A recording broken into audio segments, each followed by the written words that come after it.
Hi guys, as you can see, we're not in the CCNKHP podcast room. We are in fact in an apartment in Melbourne. And I'm going to make a Melbourne vlog which will be out after this, so stay tuned for that. But basically, we are in Melbourne because there was something in Melbourne that I wanted to pick up from a friend, and it actually costs more to get freight and get it sent to Sydney. It costs more to do that than to fly here.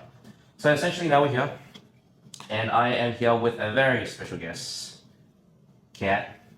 Kat is my girlfriend. Hello. And she's joined me today because we're going to make a joint video together, and we're going to talk about our recent comp, our future for powerlifting, futures in powerlifting, our plans for powerlifting individually, and then we're going to go through some questions that you guys have sent us on Instagram. So, chat, how was your day today? It's good. It was very long, very tiring. Our feet hurt now. Yeah, we didn't wear the most comfortable of shoes, unfortunately. No, we tried with the shoes that we're going to wear in Japan. Going to Japan this year, and we tried wearing the shoes that we're going to wear, and turns out they were not great. So They were New Balances, FYI. I got mine on discount, so probably why they were pretty shit. mine were also on discount, so that's probably why they were not great either. Yeah. Yeah. So yeah, now my feet hurt, but we did try a few foods. What wasn't as good as Sydney, in my opinion. You didn't think the food here was as good as Sydney? So far, what we eaten, it was not very flavorful. Really? So far, what we eaten. We had, what do we have today? We had a egg croissant. We had milk tea. You had birria tacos. We had curry, rice, and noodles. They're all kind of mid actually. They weren't like amazing, but also we didn't go to we went to pretty decent No, we places. went to places that had good ratings. So. Yeah, good ratings. Good ratings. Yeah. Yeah, but we didn't go to amazing places. Anyway, so let's get down to business. So our comp that we did together, we did the Powerhouse comp run by Adonis Campbelltown. That was about 7 or 8 weeks ago. You compete it together. So basically the premise behind Powerhouse is you compete together in a team of 2, and essentially your GL points at the end are totaled together, and that ends up determining the winner of the comp, placings of the comp. And we ended up placing 3rd, which was pretty cool. How was the experience for you, Kat? Maybe. it just felt like a locals comp.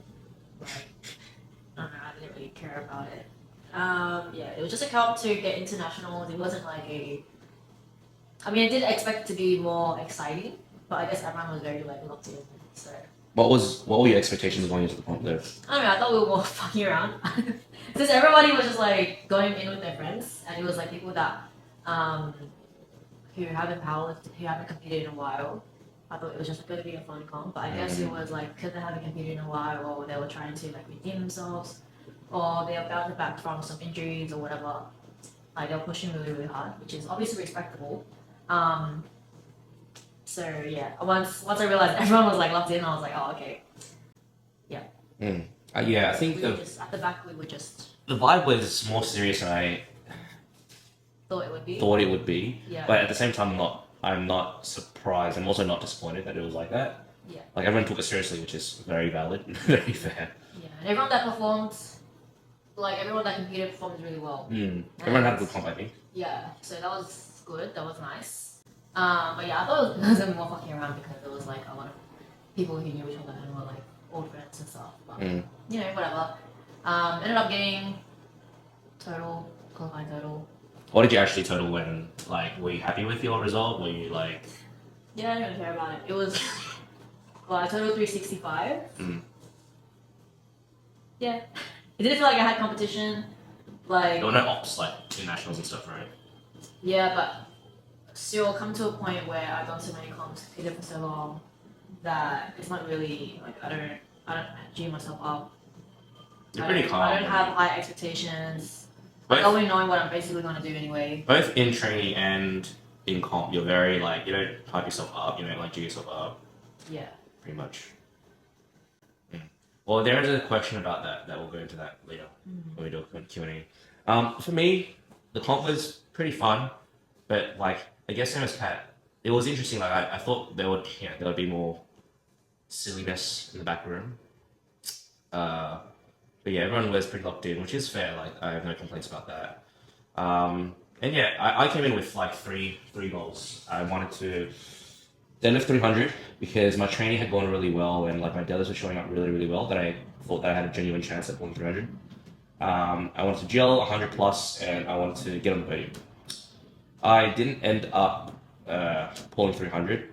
Basically, it got to the point when it came to deadlifts that yeah, like it just wasn't moving the way that it was in training. I also felt like the bar was slipping in my hands. And on the third attempt, a lot of people actually missed because of grip, like the bar was slipping from their hands. So Tony and Ben who were handling me, they made the right call to pull me back to 292 and secure all 9 attempts so that we did end up ending up on the podium and also so I could GL 100. So it was a decent comp, total 725 at 82.3 or something.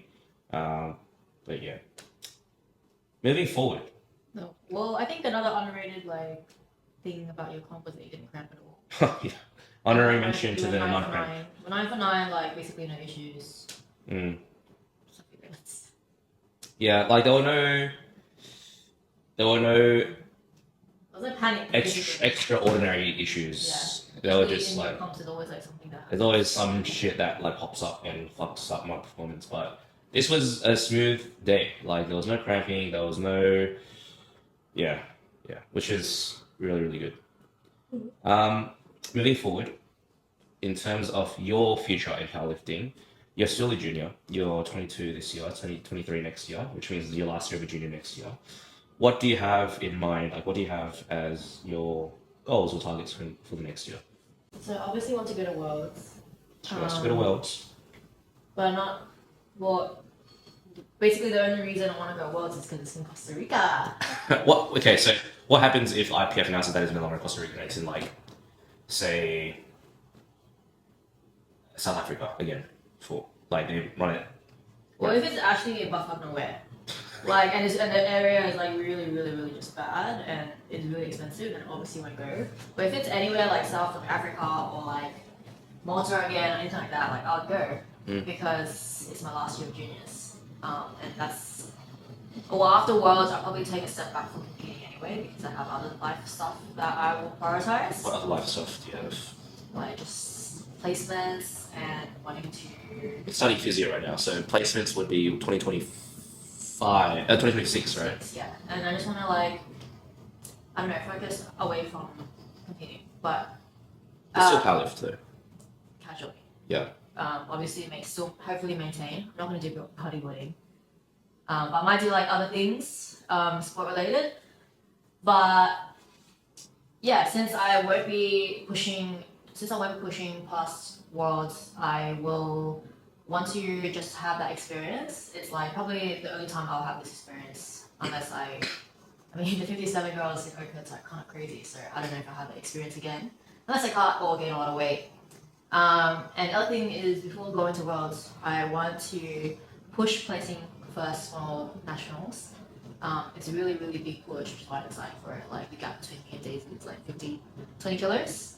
And it seems, past Cat probably would be like, oh, whatever, like seeps. But now I'm just like, might as well try as much as I can, and whatever I don't have expectations of myself to push first, but I see whatever I can do when it comes closer to comp.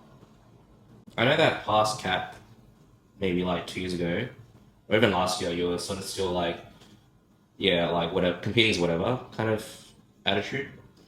Yeah, because I had years left in juniors. There was no sense of urgency. Is that right? There was no sense of urgency. Plus, I couldn't really see like a clear goal because there was no sense of urgency, and because like it doesn't really matter if I come first or not. Whereas now there is something on the line that I want. Actually, I want to go to Worlds at Costa Rica. Whereas before, like I didn't want to go Malta. I don't pay $5,000 to place 50th in international. Like, why would I do that? And even if I don't even, why would I do that and like be, I don't know, not second or first? So now I have a clear vision of what I want, and it's easier to get that way. Like I just want to push once and be done.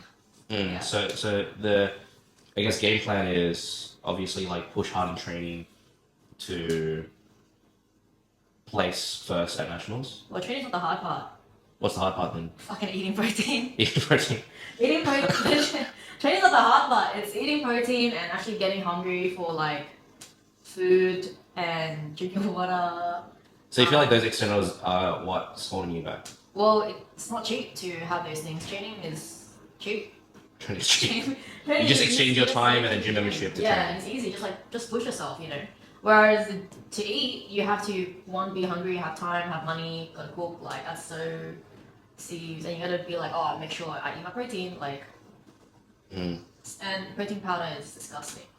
And I don't eat meat. I feel like this is something that not a lot of people talk about, especially for younger powerlifters. Like, training is definitely one thing, like in pushing training, but When you're hungry for something, it's so easy just to like bully yourself into doing it.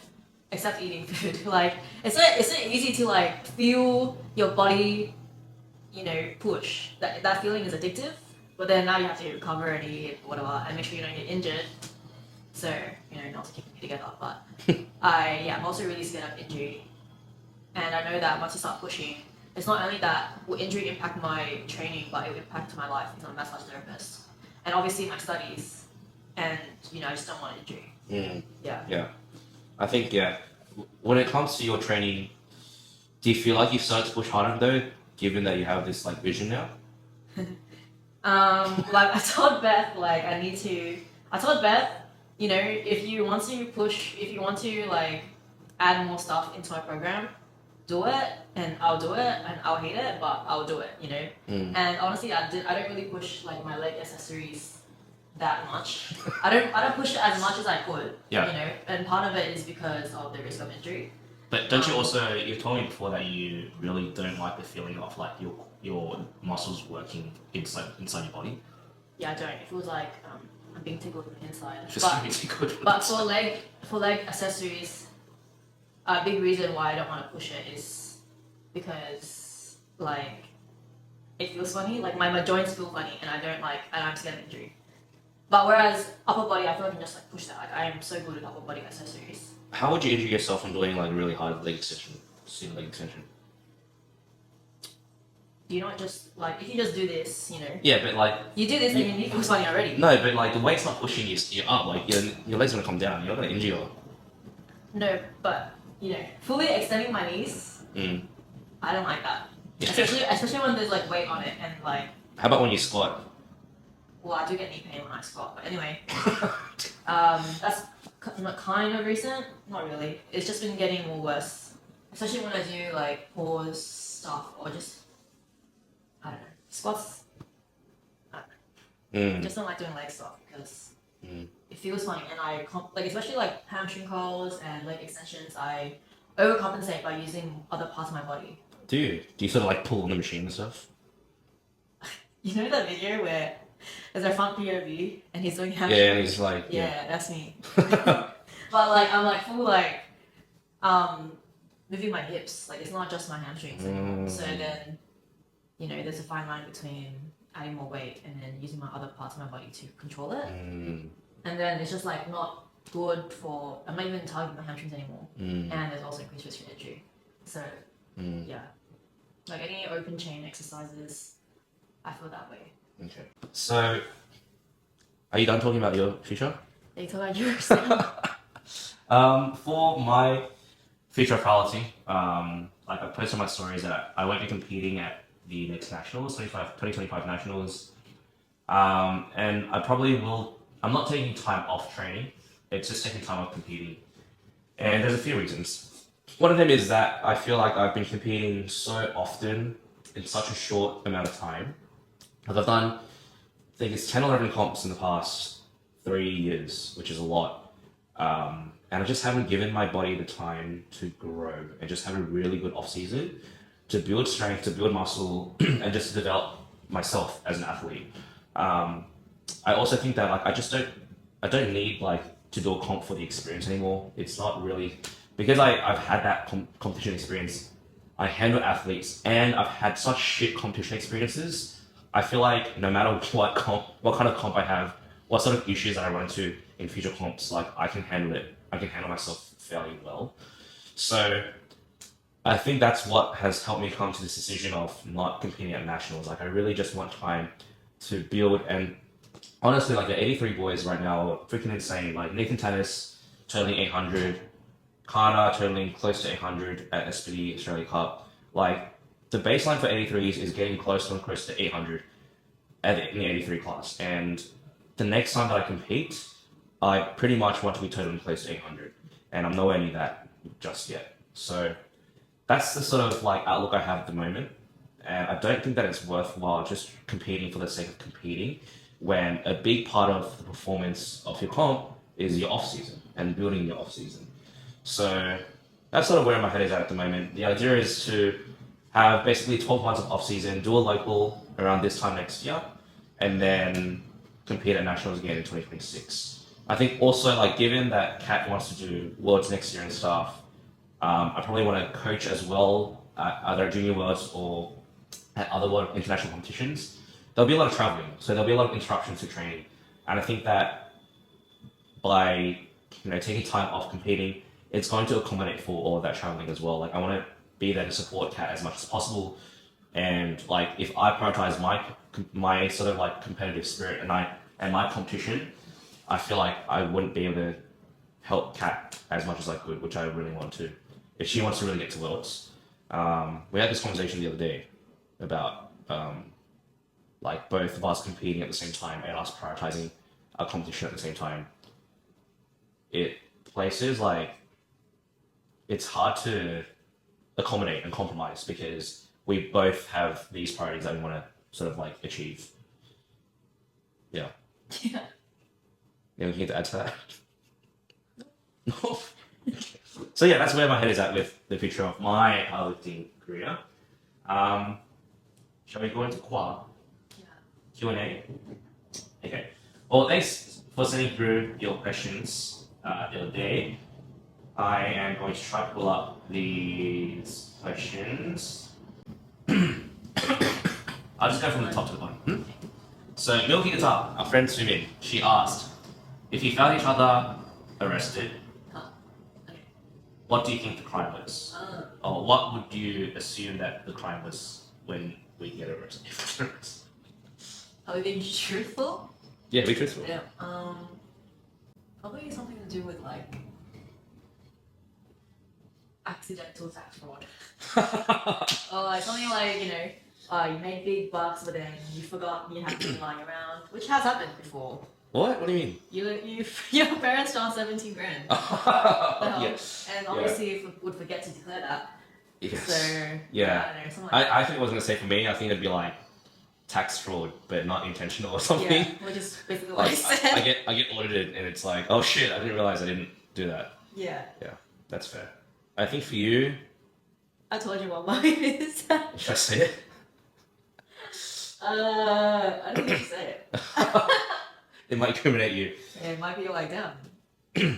What other crime do I think you would be arrested for if cops caught me? Oh, I think I know though. I was gonna say something related to like a car accident. Yeah. Like hit and run? Like, not a hit and run, but like speeding. Yeah. Because I lost my license for speeding, but for like the dumbest reason. It's not that dumb. It was suspended for 3 months. It was for 3 months, but it was basically me going 47 in a school zone twice on Woodville Road, and there's 2 cameras there. So you lost demerits in the first one, and you just lost your license in the second one. You mean? Yeah, because basically I wasn't on my fulls, and when you're not on your fulls, you lose 4 demerit points for that. Double.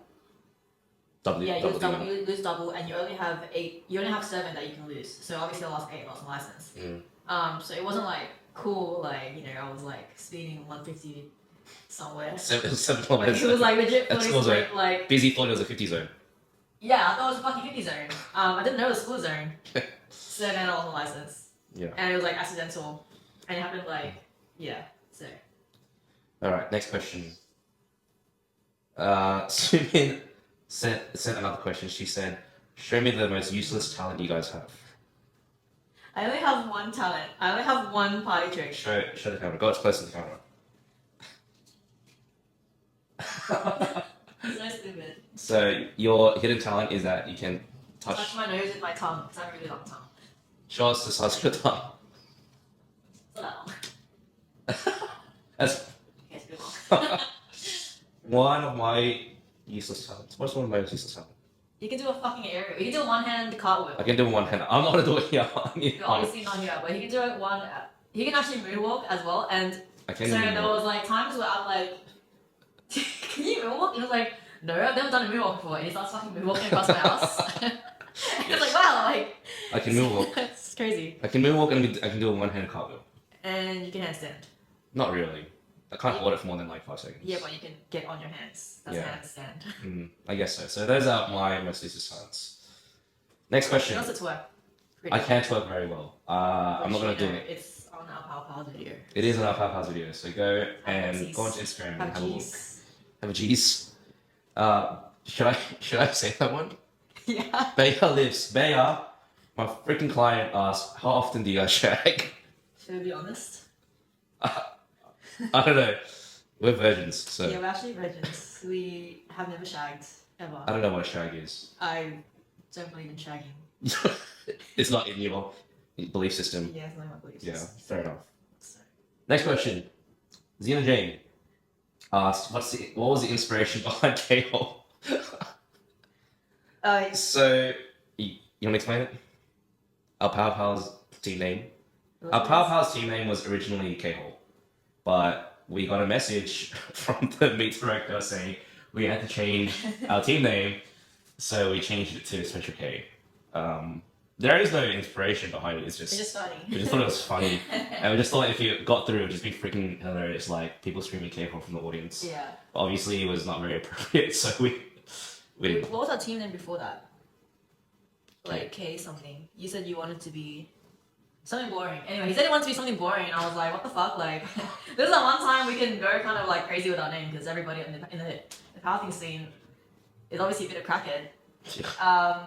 So yeah, we were like, how about KO? And yeah, with Special K, which is basically the same thing. Yeah, some Special K. And actually, it's a healthy cereal. Anyway, It is. next. Shahan Bouillon asked, how did you guys meet? You can tell that Well, we actually met at the gym. Kat was training at this particular gym at the time, Breakthrough Fitness.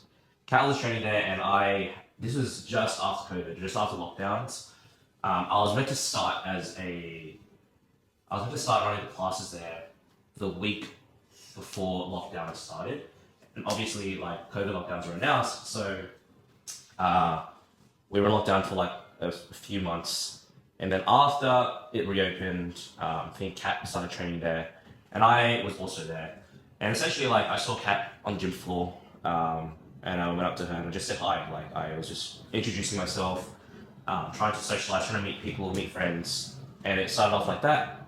And then the relationship progressed from there. I think there is a... Did I get my timeline wrong? Wait, so again, say what we just. I said our relationship progressed from there. Okay. But it wasn't... Huh? Like, you asked me What did I ask you? on a dinner date. Yeah, oh, okay. Well, if you want those nitty-gritty details, It was literally how it happens.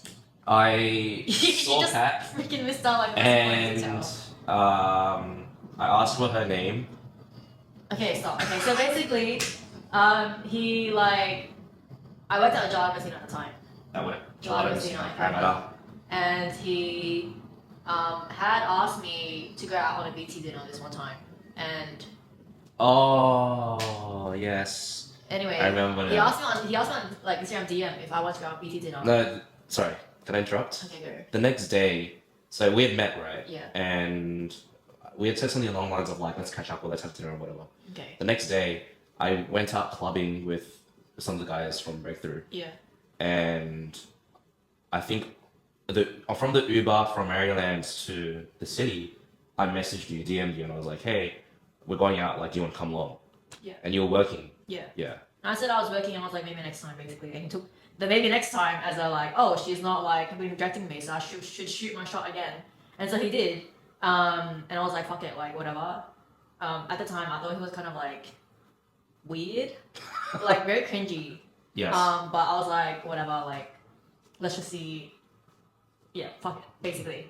And we went out and I trauma dumped on him for like the entire night, and he was being really weird.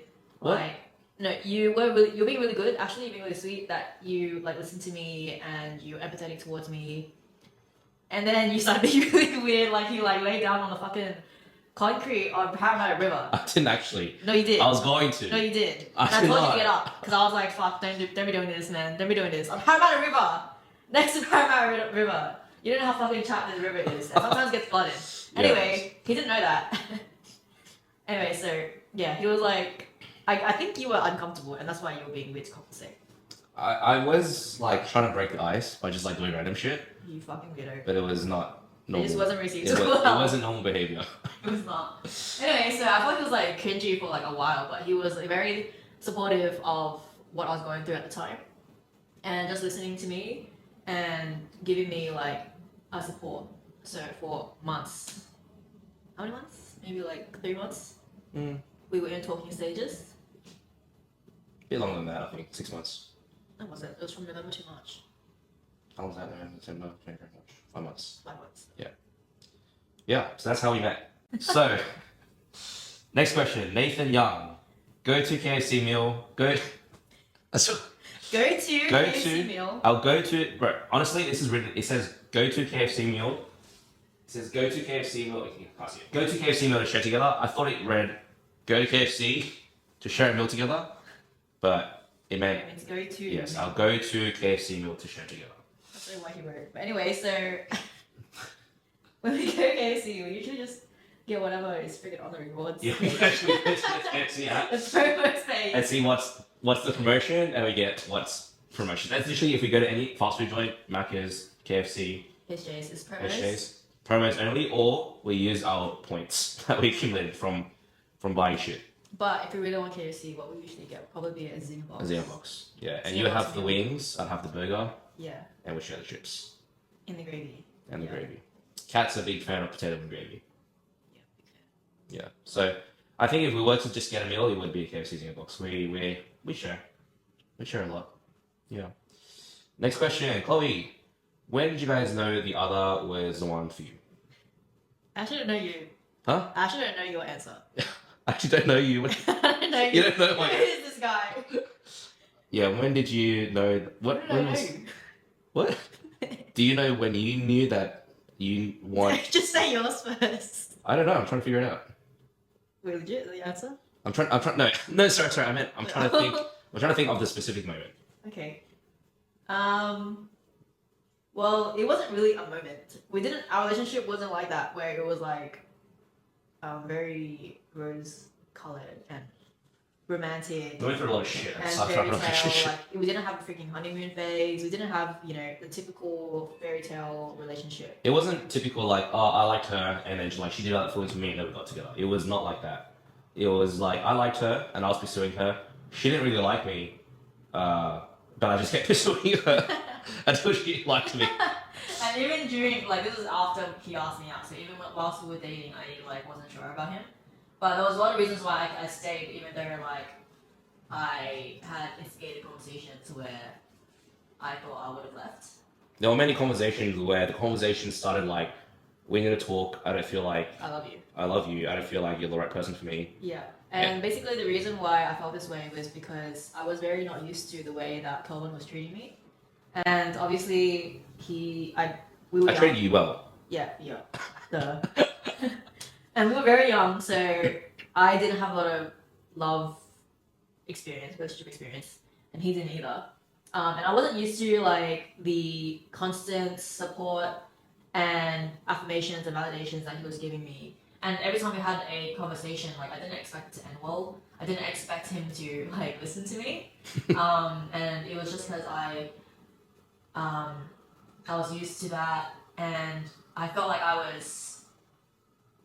felt whenever he did give me that comfort or that love, it was very unfamiliar and very uncomfortable. So I wanted something more aggressive. I wanted him to put up more of a fight. Well, you did say to me once that the constant love and affirmation that I gave you was cringy, right? It was cringy, and that's how I felt. If you about felt cringy, yeah. That's actually from the beginning. That's how I felt about receiving any love, and that was just how I was brought up. So I had to get used to it, and that was the reason why I kept wanting to break up with him. But I knew deep down that theoretically, he theoretically was like ticked all my boxes, but in reality, it didn't feel comfortable for me at all. So how did you recognize that, and how did you like overcome that? How did I recognize that I knew you were good for me? Yeah. Well, if I put it logically, if I look at you objectively, without my feelings, like you did all the right things. I couldn't fault you for anything. And I knew myself. I'm quite self-aware that I know that I crave things that I shouldn't have craved. Like I craved a more chaotic relationship. Since I was like young, I always liked getting bullied.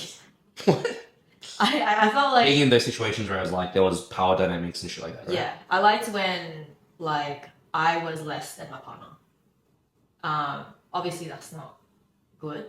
And how I overcame it was I just stuck with it. I knew that I didn't really know, but I hoped that one day I would get used to the healthy relationship, and I would grow into the person that I liked for myself, and then I would start accepting his love. And obviously I went to therapy. I've been in therapy for like almost 4 years. I've been going consistently. Really? 4 years? Yeah. I've been well, maybe, I don't know, 3 years? I don't know. Not that long. 4 years. I don't know, 3 years. And I'm going consistently. And my therapist is always saying, like, make the decision when you become a healthier person. And the other thing that helped was constant conversations with you about what was going in my head and what I needed from him. Like, obviously, there was things that I needed to work on, but also things that he needed to work on. Yeah, I wasn't perfect either. Like there was still a lot of things that I didn't understand about Kat. I didn't understand about relationships in general. And I think one of the pivotal moments in our relationship that made me change dramatically for the better was when you told me that you are looking to be in a relationship with a man and not a boy. You basically told me that I'm a freaking boy. So true. But basically, But it's true though. Yeah. So to answer the question, it was after this conversation that I started to feel that I started to genuinely love him, and it wasn't just for 3 days. It was like prolonged. So before, every time we had the conversation, I felt like I would love him for 3 days, and then I just wouldn't love him anymore. And then I would have another conversation about like, yeah, I don't think I love you. And then I love him for 3 days after the conversation, and then just goes again. But after this conversation in New Zealand, where I told him like, you're not yet the man that I would want to marry, and I listed the reasons like why I thought that was. And basically what it was I'm someone who I think I'm a bro girl. I'm kind of bro girl, so like I put pressures and expectations on myself to make my own money, be strong, protect myself, be independent. I'm like super independent. And I felt that I'm not going to lower myself for a guy that can't match my standards. Like, I needed him to rise above me. And so for me to follow him, he needed to become like a man. Like, stop being, in your words, stop being a little bitch. And like, figure out what he wants to do with his life, figure out what he wants to do with his career, figure out what he wants to do with powerlifting. Because at that point, he was very stagnant and like wasn't sure what he wanted to do. And I felt like I had a direction where I wanted to go, but I couldn't rely on him to like be the man of the house or like be my man. Because although I'm quite masculine and independent, it was out of necessity, and really deep down I'm just a girl. I'm just a girl that wants someone to protect me. But at that point, before that point, I couldn't rely on Calvin to do that. And so once I had this conversation with him and he responded really well, obviously at the beginning it was like, damn, that kind of hurt for you. But after that, he like, quote unquote, woke up and started to push himself more. And I could see that, and it changed like his whole perspective of himself and the way that he carried himself, and I found that really attractive. And from then on, that was when I had consistent love for him. I wouldn't say that's a defining moment, because there were other points other conversations we had that would even make myself like more sure of marrying him. But after that conversation in New Zealand, that was when I was like, okay, I don't feel like I will break up with you anymore. You know what I mean? Yeah. I think to go back to what you're saying about before that conversation, I think what was going on with me was that like I was still a fairly new coach, and I was experiencing like imposter syndrome. Like I didn't think I was good enough to be coaching. I didn't think I was as good as other coaches. So that was like my career thing, my career sort of aspect where I was just doubting myself a lot, even though I was objectively like doing fine. When it came to powerlifting, like I was still going through issues of cramping. I was still going through issues of like not performing well. So there were points in my career where I was like, I'm gonna give up. Like I can't continue powerlifting. I don't want to continue powerlifting.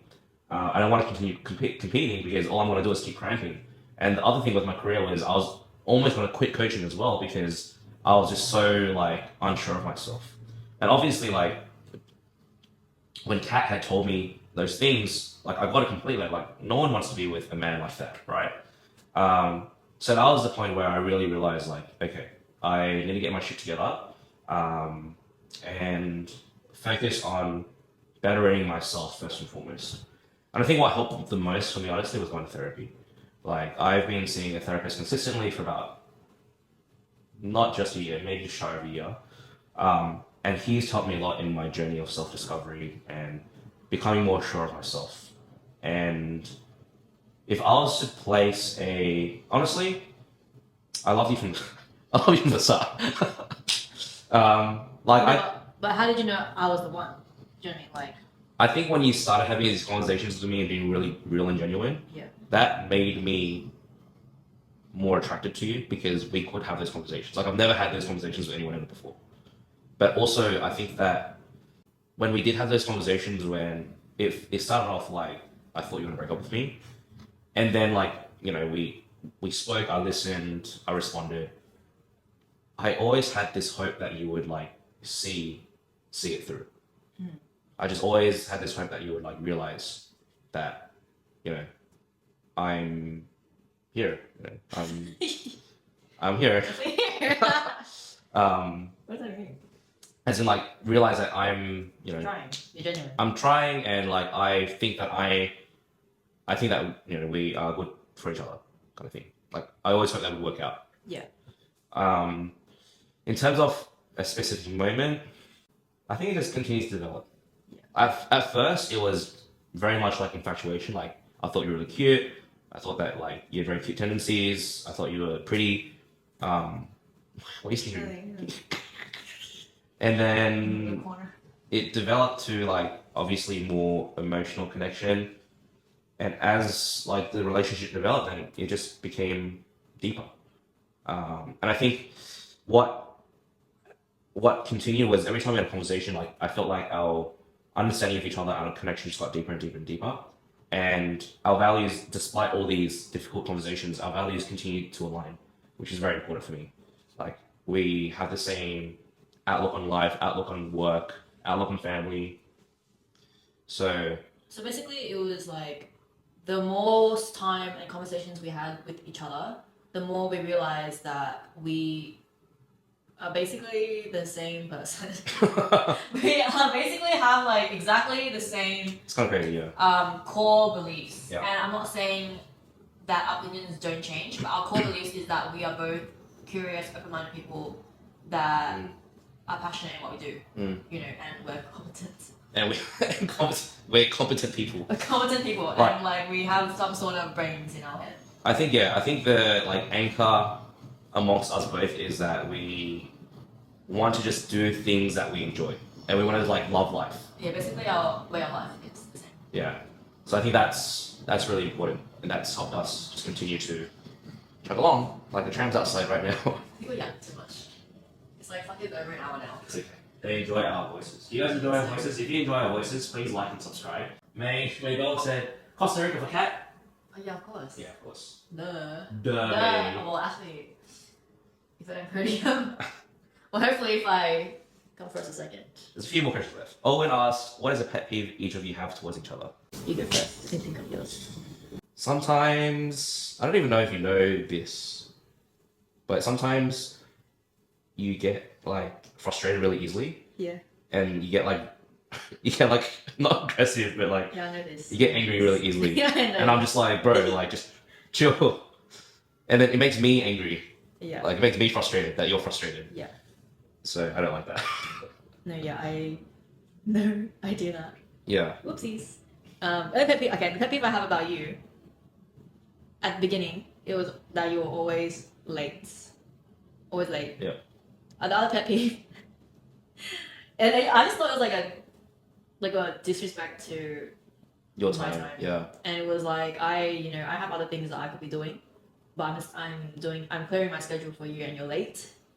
Anyway, made me really upset. Other thing is when you're like distracted when we're together. Yeah. So, sometimes when I'm like talking and then he goes to his phone, that was when I was like annoyed. Yeah. I It just doesn't happen as much anymore.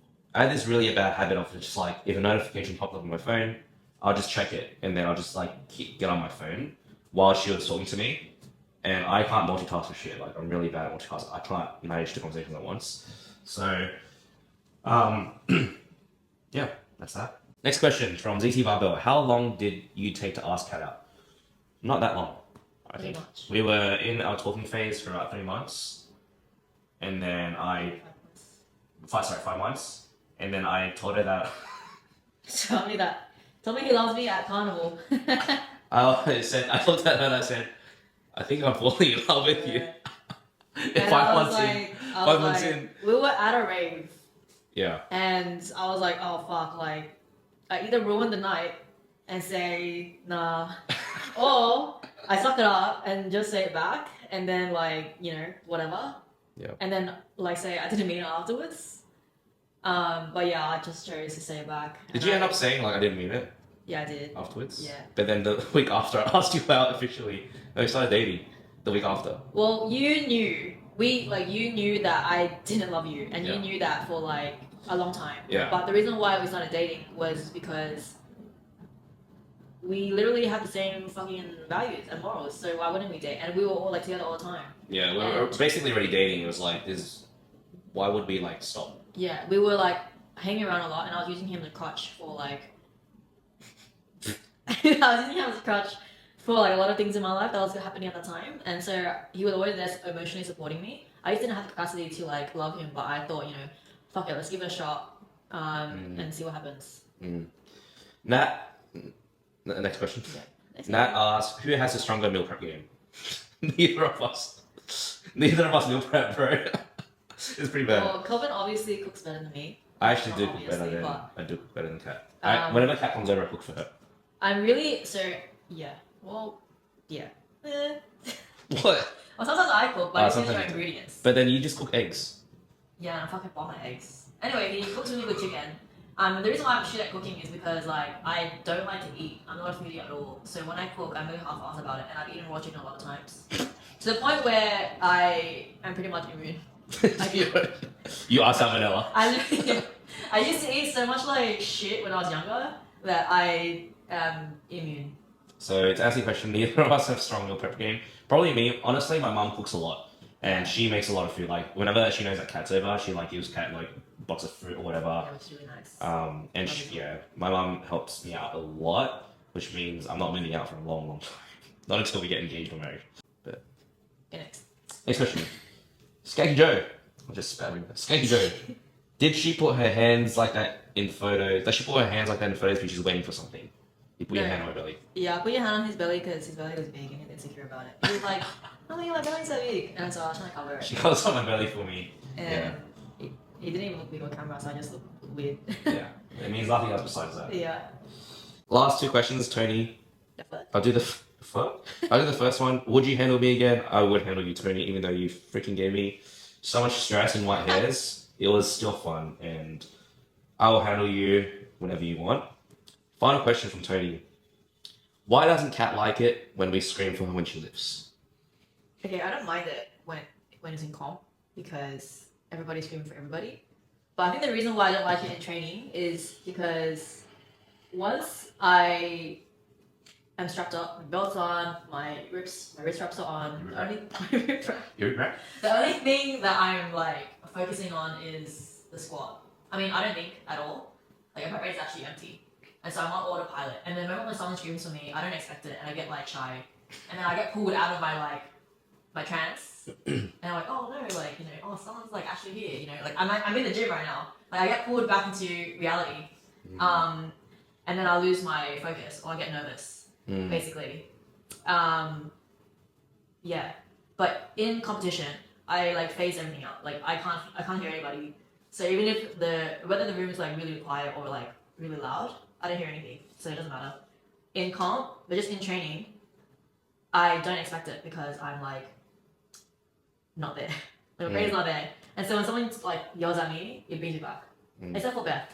That's the only one who can yell at me. And it won't matter because she's my coach. But also, whenever Beth like does yell at you in training, you are mindful that she's there though, right? Oh yeah. The other thing is when Beth is watching me or spotting me, I'm already on nerves. Like I'm already nervous, so I'm just like doesn't matter. So her yelling at me doesn't make me any more nervous. I'm already nervous because like oh my god, she's watching me. Like what the fuck is up? Yeah. Yeah. That's it. Bye, That are all the guys. questions. Thank you for tuning in. I hope you guys enjoyed it. The Melbourne vlog about our trip will be out very soon. So if you did like this, please like, comment your favorite moment in this video. Comment if Kat should appear in more of these videos. And don't forget to subscribe. Bye.